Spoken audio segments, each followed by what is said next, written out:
What's up guys, gals and pals, it's Raddi here. In today's video I'm going to show you how I use blue stuff molds to create super easy and great looking green stuff conversions on my miniatures. Without further ado, this is RaddiCraft.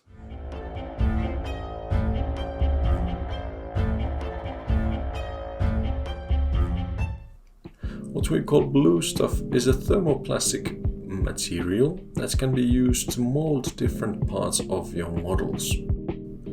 Basically, it's a flexible plastic that softens when you put it to hot water, allowing you to create different kinds of molds of different bits that you might need. Where I found it most useful is when doing conversions.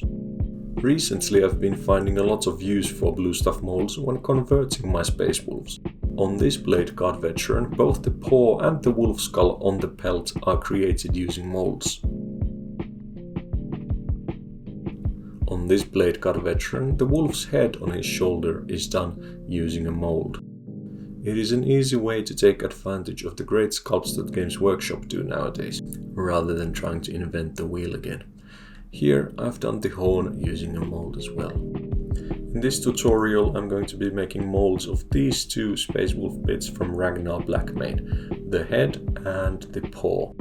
I'll then show you how to meld it together neatly with the actual model by sculpting some fur around it. Another great part about blue stuff is that it's reusable. It comes as bars, but as you can see I've already been using mine quite a bit, so mine's this kind of a chunk of blue stuff. I start the process by pouring some boiling hot water on top of my blue stuff inside of a bowl. The hotter the water is, the softer the blue stuff tends to get. I try to pour the bowl rather full just so that water will stay hotter for longer. And just in case it was unclear, the water is boiling hot, so don't burn yourselves. I'm using this makeup stick here to make sure that the blue stuff stays completely submerged. After a few minutes of staying in the boiling water, the blue stuff is soft enough to work with. You only have a little bit of working time here, so try to have your bits ready and be fast. I've found that the softer that blue stuff is when working with it, the more crisp the details will come out in the end. Make sure you carefully press all around the bit just to make sure that the blue stuff connects with the bit all over it.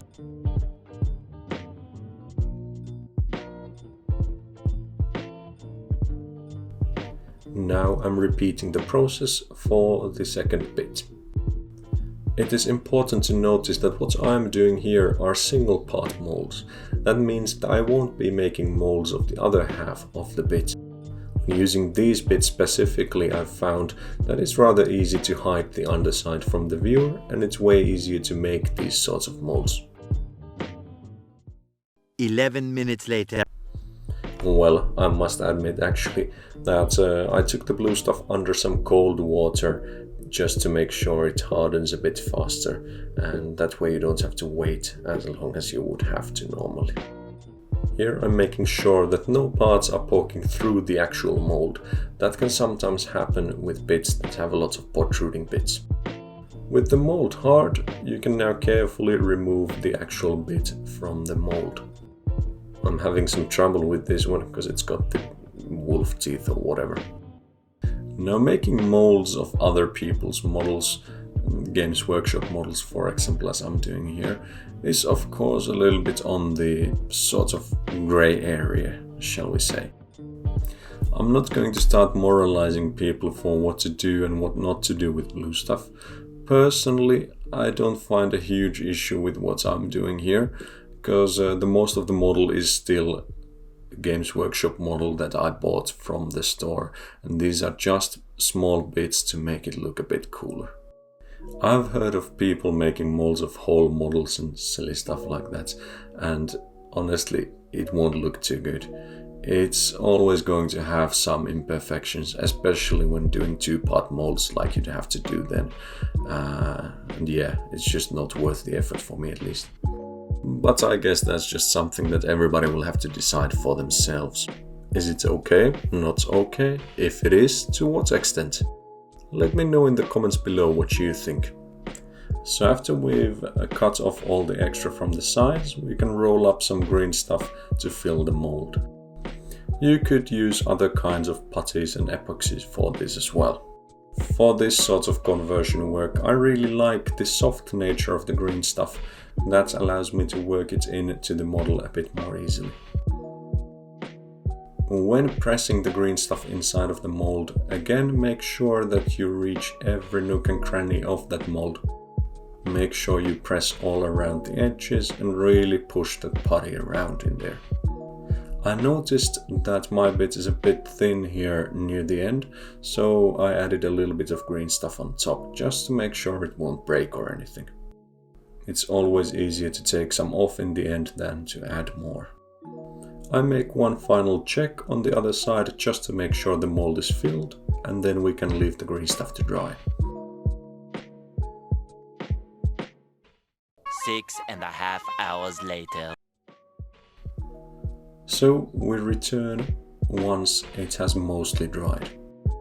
It is still a little bit soft, so I can move it around easily, but not too soft. So for example, if I press on it with my thumb, I won't be ruining the texture on the fur. I take my hobby knife and I scrape off all the extras from the edges. Just think of them like mold lines basically. This is also the part where you can scrape some extra off from the bottom if it seems a little bit too thick. I also cut the extra part on the top off because we have no need for that. Just a quick break here before we get back to the actual business here. If you've been enjoying the video, please, I'd appreciate if you'd consider leaving a like, a comment, or perhaps even subscribing to the channel. That sort of stuff goes a really long way in helping others find the content as well. But that's all, let's get back to the work. So now with the green stuff fully dried, I've put on some super glue and I'm attaching it to the model where I want it to lay. For this Emperor Spears Marine, I want to create a pelt that lies on his shoulder. Now we're just rolling up some green stuff to create the rest of the pelt. As you saw there, I cut off some of the blue of the green stuff. This is to make the mix a little bit more soft, a little bit more sticky. I find it works really well for fur, hair and all kinds of stuff like that. I learned the trick from Valbjörn. He's another content creator with a lot of amazing content for Space Wolves specifically. He really helped me up my green stuff game last year, so I'll put a link to his channel up there if you want to check his tutorials out as well. Another influence that he's had on me is that I've started using toothpicks for sculpting stuff like fur and hair more often than previously.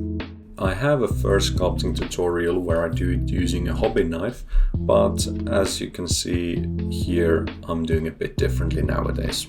The main idea is still pretty much the same though. I make indentations to the green stuff using the toothpick, and then I make some irregularities by pushing the putty around a little bit. This is to create that flowing texture of the fur. I also make sure that the toothpick is constantly wet so it doesn't stick to the green stuff. When working with molded bits like I'm doing here, it's important to make sure that you try to match the texture the best you can. You can also fix some of that with the paint job in the end though. And here's the finished product. Hopefully you found that helpful, and thank you very much for watching this video once again. Raddi out.